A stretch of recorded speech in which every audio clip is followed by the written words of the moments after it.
All right, so I am going to attempt a brisket trimming video for everyone of my friends who have asked for them in the past, and I know I have been a complete slacker and not done it. So let's see what we can do. This is an 11-pound Wagyu brisket. This is Akaushi. It is the Japanese red variety of Wagyu that's found here in the United States. This one was born and raised in Texas at Heart Brand. First, let's start off. I prefer the polyethylene cutting boards for raw meat, wood cutting boards for cooked. We can talk about that later. I have a few knives here. This is a Mercer fillet. You can see it is bendy. I know this is a little controversial. This is a roast slicer by Dexter. I know we use these for the finished product, but I really like this for the long angles when trimming. And then I may or may not need this, but this is just your basic paring knife. This one's by Mercer, and sometimes you got to get into little spots and it's nice to have it. So this one doesn't have a whole lot of silver skin at all, but that's usually where I start. You can see a little here. This is cold, straight out of the fridge. That's ideal. It's a lot easier to trim. That's really such a minimal amount of silver skin that I don't even want to hack into this to get it off. But for the record, the reason that we'll remove the silver skin when we see it, you know, you can see here, this is what we're referring to. The reason we want to take that off is silver skin's going to contract when cooking, and that's going to shrink up your meat. It's going to prevent your rub from penetrating. It's just better to get off of there, let the meat relax while it's smoking. Again, we don't really need to worry about that on this brisket. That's rare. But the next thing we're going to attack is the decal. This is the decal. And I know I probably have a variety of all three of you that are watching this. Experience-wise, I have people that may have never smoked a brisket and want to, all the way to people that teach me something every time I talk to them, which is the majority of you, and you guys know it all. But I'm going to go ahead and spell it out. There's two parts to the brisket here. This is the flat. You can see the grain here of the muscle. And then you have the point, which is right here. And actually, there's a fat line that runs between the two. And the point is here. The muscle grain runs in a different direction with the point.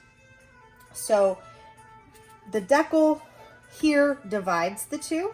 And I understand that everyone says, you know, fat is flavor. And it is, but not all fat is created equal. So your intramuscular fat, which is your marbling, that's the striations that you see here and here, which we'll see more of once we cut into this, that's really where you're going to get your flavor. That's the fat that's going to render. It's going to add the juice and umami flavor to your meat. This fat here, you can see as I push it, and this is a very high quality brisket. This is hard fat. This is a subcutaneous fat. This does not render. It will try to break down as best it can. But this, if you leave this in, this is very grainy. It has a very sandy texture if you try to actually eat it. And if you leave this on, and I understand that some people do, and again, I'm not here to tell anyone this is the only way or the right way. This is just the way I've found my best results. And I've learned from many who do it similarly. Anyway, if you leave this in, most people who do end up cutting it out when they carve their brisket and throwing it away. And if that's the case, there's really no point in cooking it. Why waste your rub, your smoke, your time if you're just going to throw it out anyway? It does not add flavor. It actually prevents the rub from penetrating the meat. It prevents the smoke from penetrating the meat. It's really no good. And If you want to save it, you want to make tallow, render it down, plan some time because it takes some time, but you can do that. You can throw it in with some hamburger meat. If you're going to grind it, you're going to make sausage, whatever, save it if you want, throw it away if you don't, but please don't smoke it. It's really not worth it. So we are going to start with a little shallow cut. And it's important to know that every brisket is going to be built a little bit differently. I just like to get kind of an outline on this here to start with, but you will definitely experience some unique briskets. They'll be over here, they'll be up here, they'll be, you know, wherever. This is a brisket from the right side of a cow. I know some people know my thoughts on that. It's a little silly, but we can talk about that at another time if desired. I tend to, I know this isn't completely glamorous, but I like to go ahead and get that decal off of there, at least it's on the surface. See, we made a pretty clean cut there. Yes, we'll have to dig into that. There we go. So we start there. Now we know we can cut into this a little bit more. This actually can be done towards the end because the brisket doesn't need to be as cold to do this successfully. But we'll go ahead and just demonstrate a few cuts here.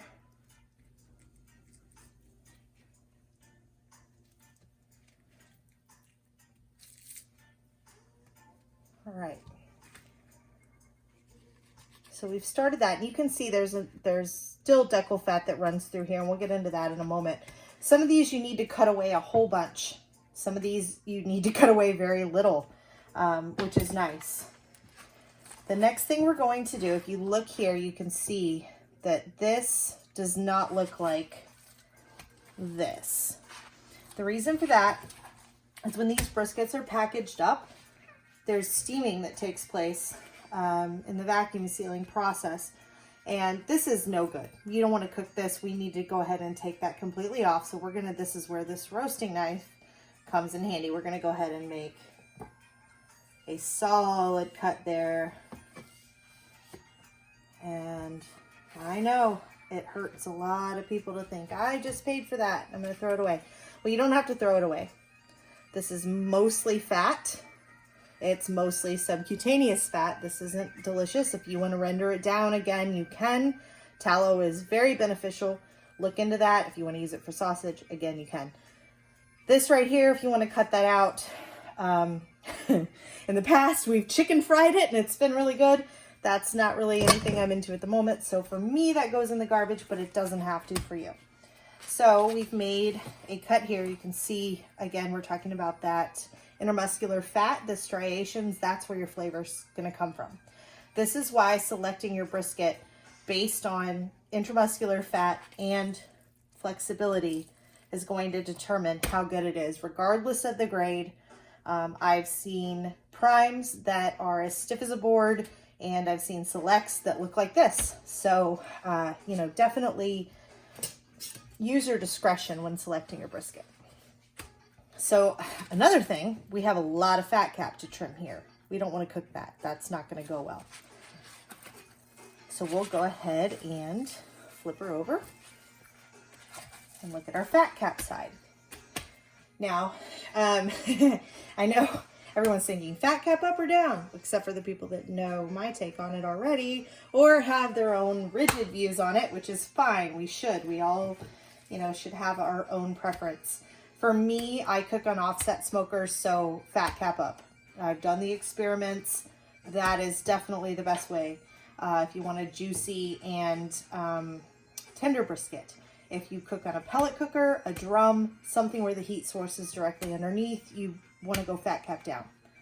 And we can get into that later. So here's another place that this knife comes in handy. Before I do that, just get a look at the layer of fat there. I like to have about a 1/8 inch fat cap. So we really need to take a significant portion of this fat cap off on this side.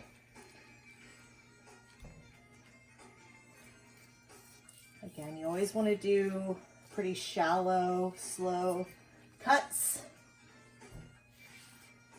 If you cut into the meat, you can cry for a second, but it's not the end of the world.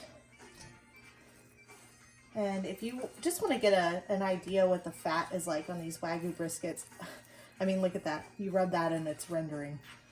And that's the difference in these, you know, higher quality briskets. See, look what I did. And we have a bald spot.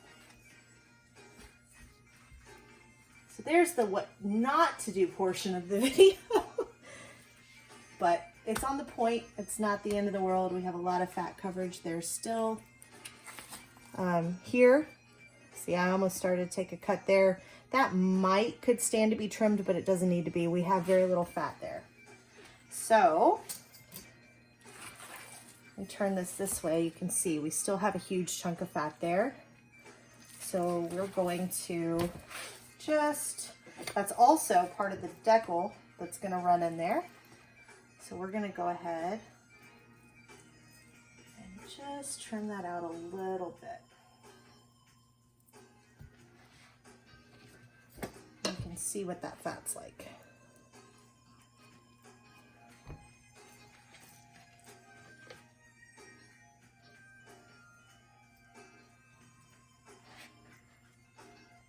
It's like soap.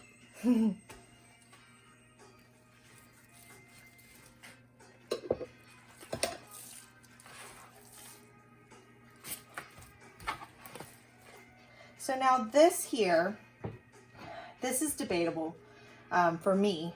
This may or may not render out. I'm going to go ahead and take a little of that off the top. This is the subcutaneous fat. It's not really ideal. I'd rather have the meat exposed to the rub and the smoke here.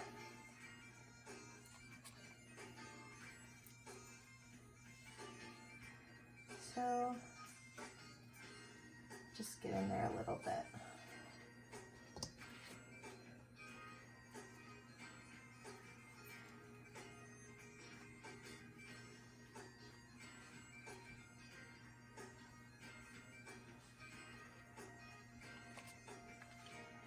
And we'll just get that off of there.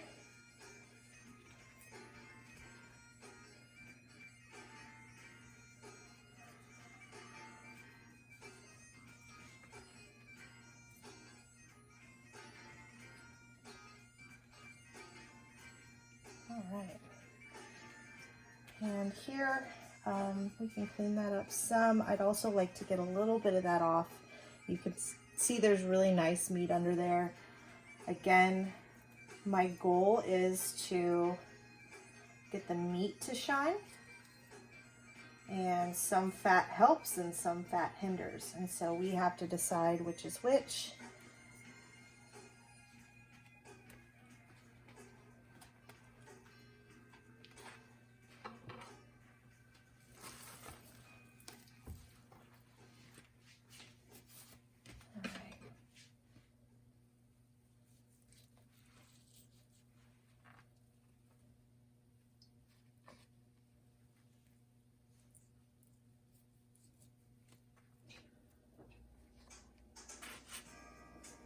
I know I have some butchers as friends and family who are really fast at this. I'm sorry to disappoint you. A little more methodical than maybe I even need to be, but I actually really enjoy this.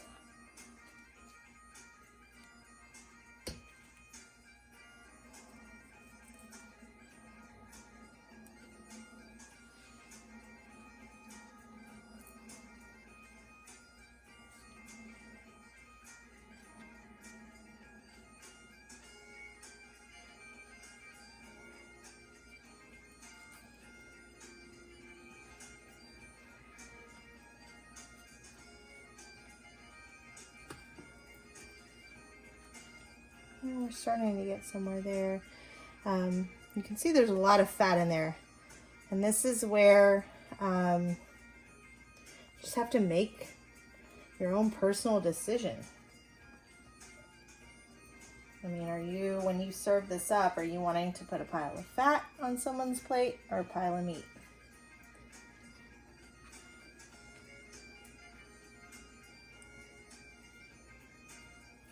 And if you cut into this enough, you'll hit the place where this muscle will actually lay over on the other muscle.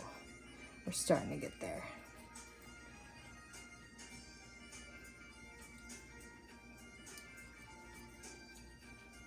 Yeah, there we go.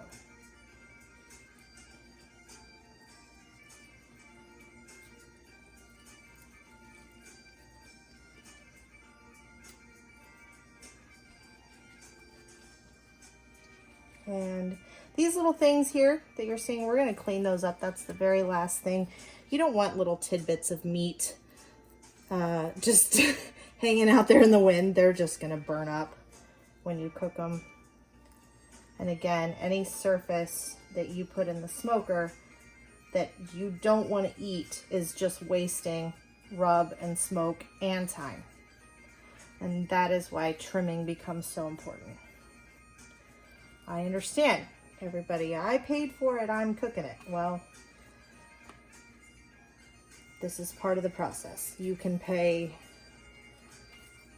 quite a bit more for a already trimmed brisket or per pound, or you can pay quite a bit less and trim it yourself. Either way, there's waste.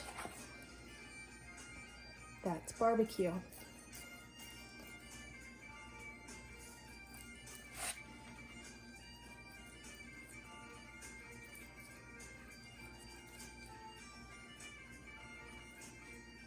See, we're starting to get somewhere here.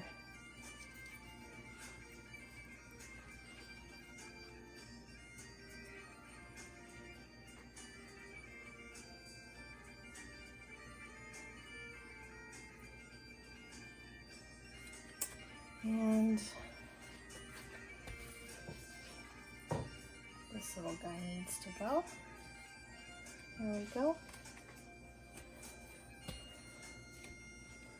I think, you know, this is a little bit different than, of course, like I said, they all are, but I think I'm okay with that laying over there. I think I'm okay with that little bit of fat there. I think that's going to render all right. It's pretty thin. Go ahead and get these little loose bits off. The wobbly bits don't do well in the fire. Now we want to go ahead and give this a bit of an aerodynamic shape. I like to make sure, again, I don't have any little thin pieces like that.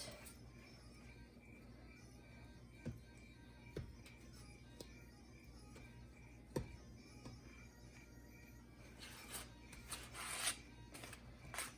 think this could come down, that little bit of fat there. See, that wasn't going to be any good.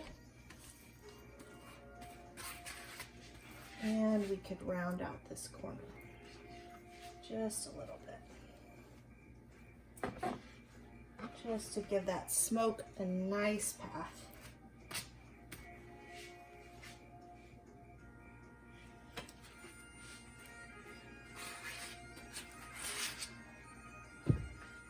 And it's not perfect, that little cave there. Again, we could keep going and going and going, and pretty soon we have nothing left. Or we can, you know, make our personal choice and say that's good enough. That's going to get an ample amount of smoke, ample amount of flavor, and we'll see what it does.